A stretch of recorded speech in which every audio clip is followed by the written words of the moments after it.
नमस्कार दोस्तों। अगर आप आरआरबी ग्रुप डी 2025 की तैयारी कर रहे हैं और चाहते हैं कि आपका सिलेक्शन पक्का हो तो आप बिल्कुल सही जगह पर हैं।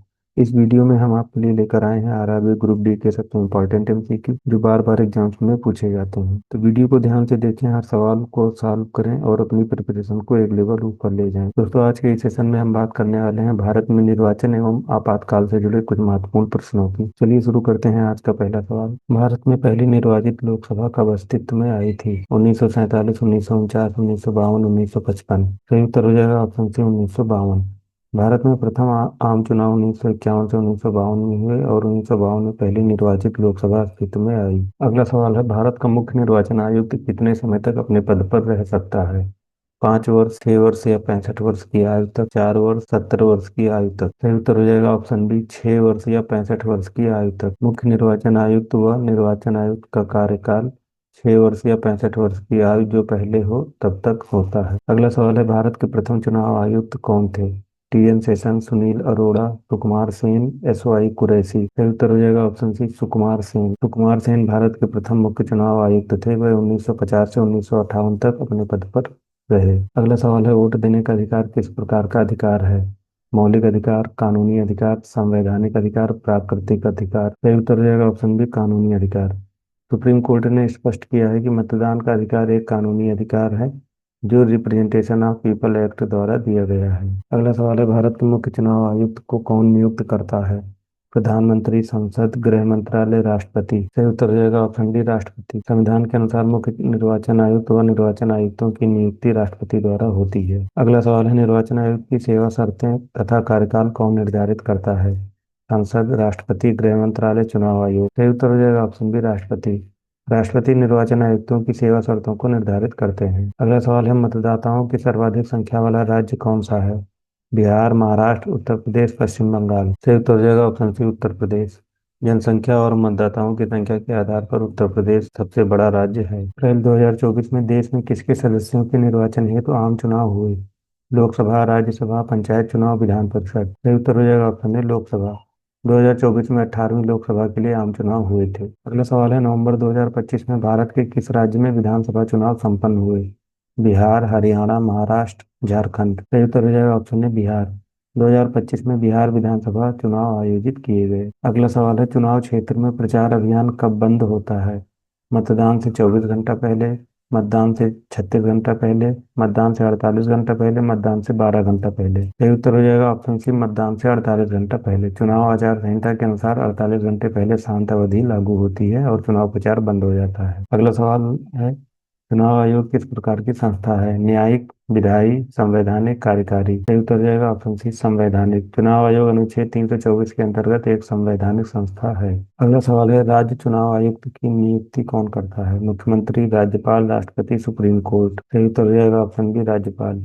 राज्य चुनाव आयोग का प्रमुख राज्यपाल द्वारा नियुक्त किया जाता है। अगला सवाल है, ईसी का फुल फॉर्म क्या है? Election company, election cell, election commission, election council. सही उत्तर हो जाएगा ऑप्शन सी, इलेक्शन कमीशन। इसी का अर्थ है इलेक्शन कमीशन यानी चुनाव आयोग। अगला सवाल है, भारत में पहली बार राष्ट्रीय आपातकाल कब घोषित किया गया था? 1950, 1962, 1971, 1975। सही उत्तर हो जाएगा ऑप्शन बी, 1962। चीन भारत युद्ध 1962 के दौरान पहली बार राष्ट्रीय आपातकाल लागू हुआ। अगला सवाल है, राष्ट्रीय आपातकाल के समय लोकसभा की अवधि पहली बार कितने समय के लिए बढ़ाई जा सकती है? 3 माह, 6 माह, 1 वर्ष, 2 वर्ष। सही उत्तर हो जाएगा ऑप्शन सी, 1 वर्ष। आपातकाल के दौरान लोकसभा की अवधि एक बार में अधिकतम 1 वर्ष तक बढ़ाई जा सकती है। अगला सवाल है, राष्ट्रीय आपातकाल कितने समय तक प्रभावी रह सकता है? 1 वर्ष, 3 वर्ष, अनिश्चित काल तक, 6 माह। सही उत्तर हो जाएगा ऑप्शन सी, अनुमोदन के आधार पर अनिश्चित काल तक। हर 6 माह में संसद की मंजूरी के साथ आपातकाल अनिश्चित काल तक जारी रह सकता है। अगला सवाल है, आपातकाल की घोषणा को संसद द्वारा कितने समय में अनुमोदित किया जाना आवश्यक है? 7 दिन, 15 दिन, 1 माह, 2 माह। सही उत्तर हो जाएगा ऑप्शन डी, 2 माह। आपातकाल घोषित होने के 2 माह के भीतर संसद की मंजूरी अनिवार्य है। अगला सवाल है, वित्तीय आपातकाल प्रथम बार कितने दिनों के लिए लागू होता है? 1 माह, 2 माह, 6 माह, लागू होते ही अनिश्चितकाल। सही उत्तर हो जाएगा ऑप्शन डी, लागू होते ही अनिश्चितकाल। वित्तीय आपातकाल पर समय सीमा नहीं है, यह अनुमोदन की आवश्यकता नहीं रखता है। अगला सवाल है, राज्यों में राष्ट्रपति शासन संविधान की इस अनुच्छेद में वर्णित है? अनुच्छेद 350, अनुच्छेद 356, अनुच्छेद 360, अनुच्छेद 352। सही उत्तर हो जाएगा ऑप्शन बी, अनुच्छेद 356। अनुच्छेद 356 के तहत राज्यों में राष्ट्रपति शासन लगाया जाता है। अगला सवाल है, राष्ट्रपति शासन पहली बार अधिकतम कितने समय के लिए लगाया जाता है? 3 माह, 6 माह, 1 वर्ष, 3 वर्ष। सही उत्तर हो जाएगा ऑप्शन बी, 6 माह। राष्ट्रपति शासन प्रारंभ में 6 माह के लिए लागू किया जाता है। अगला सवाल है, किसी राज्य में आपातकाल राष्ट्रपति शासन लगाने का अधिकार किसके पास है? मुख्यमंत्री, सुप्रीम कोर्ट, राष्ट्रपति, संसद। सही उत्तर हो जाएगा ऑप्शन सी, राष्ट्रपति। अगला सवाल है, राज्य में आपातकाल लागू होने पर शासन किसके हाथ में रहता है?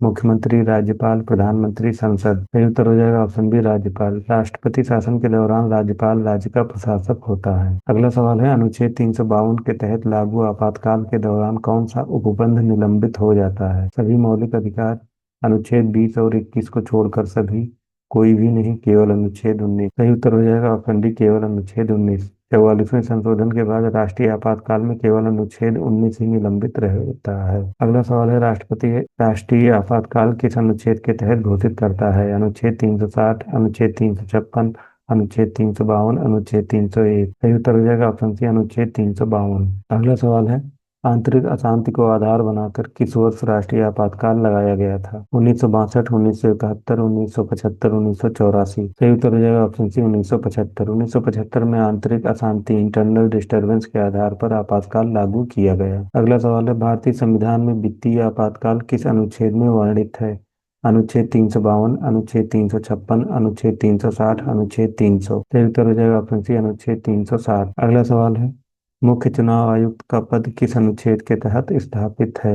अनुच्छेद 148, अनुच्छेद 324, अनुच्छेद 280, अनुच्छेद 356। सही उत्तर हो जाएगा ऑप्शन बी, अनुच्छेद 324। अनुच्छेद 324 भारत में चुनाव आयोग की संरचना और शक्तियों का उल्लेख करता है। अगला सवाल है, ज्ञानेश कुमार भारत के कौन से मुख्य चुनाव आयुक्त हैं? 24वें, 25वें, 26वें, 27वें। सही उत्तर हो जाएगा ऑप्शन सी, 26वें। अगला सवाल है, ईवीएम का फुल फॉर्म क्या होता है? Electric vote machine, electronic voting machine, election voter machine, electronic voted method. सही उत्तर हो जाएगा option B, electronic voting machine. EVM का पूरा नाम इलेक्ट्रॉनिक वोटिंग मशीन है। यह एक इलेक्ट्रॉनिक उपकरण है जिसका उपयोग भारत में मतदान प्रक्रिया को तेज, सुरक्षित और पारदर्शी बनाने के लिए किया जाता है। तो दोस्तों, आज के आरआरबी ग्रुप डी एमसीक्यू यहीं खत्म होते हैं। उम्मीद है आपको यह वीडियो आपकी तैयारी में जरूर मदद करेगा।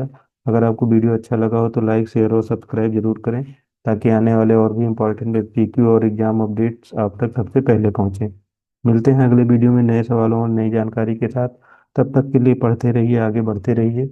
धन्यवाद। जय हिंद।